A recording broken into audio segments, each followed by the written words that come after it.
Hello everyone, this is Quilly from day to day blog. আজকে কোনো blog নিয়ে না, আজকে আমি একটা রেসিপি নিয়ে এসেছি। যে রেসিপিটার নাম হলো সরষে ইলিশ। তো কম বেশি আমরা সবাই সরষে ইলিশ বানাতে জানি। তো আমি আজকে একটু আমার মতন করে বানানোর চেষ্টা করছি এবং তোমাদের সাথে সেটাই শেয়ার করছি। তো ইলিশ মাছের সরষে বাটা বানানোর জন্য প্রথমেই ইলিশ মাছগুলোকে সুন্দরভাবে কেটে নিতে হবে, যেটা আমার শাশুড়ি মা আমাকে কেটে দিয়েছেন, এবং সরষেটাও উনি বেটে দিয়েছেন। আমি শুধু রান্নাটাই করবো। আমি একদমই সরষে বাটতে পারি না, আর বেশি পরিমাণে হলে তো সেটার নাম মানে আমি ট্রাই করি না সেটা বাটতে, কারণ আমি একদমই সরষে বাটতে পারি না, আমার যেমন গোটা গোটা রয়ে যায়। মাছটা কাটতে পারি, তো আজকে মাছটা উনি কেটে দিয়েছেন।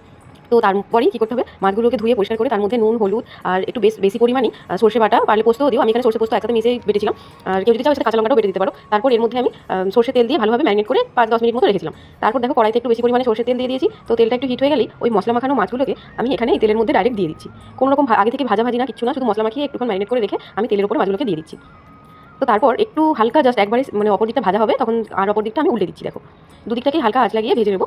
তারপর এরপর ওপর দিক থেকে আমি কাঁচা পাকা লঙ্কা বেশ অনেকগুলোই কেটে রেখেছিলাম মাঝখান থেকে ফালি করে, তো সেগুলোকে দিয়ে দিলাম। আর ওই যে মশলাটা বেঁচে গেছিলো থালাতে ছিল, তো ওটাও আমি এর মধ্যে জল দিয়ে ধুয়ে দিয়ে দেবো। এবার গ্যাসের ফ্লেমটা কমিয়ে ঢাকা চাপা দিয়ে ফুটতে দেবো 10 মিনিট, তারপরে রেডি হয়ে যাবে সরষে ইলিশ। ভিডিওটা কেমন লাগলো কমেন্ট করে জানিও। ভিডিওটি ভালো লাগলে একটা লাইক করো, নতুন হলে আমার চ্যানেলটাকে ফলো করে পাশে থেকো। দেখা হচ্ছে নেক্সট ভিডিওতে। টাটা।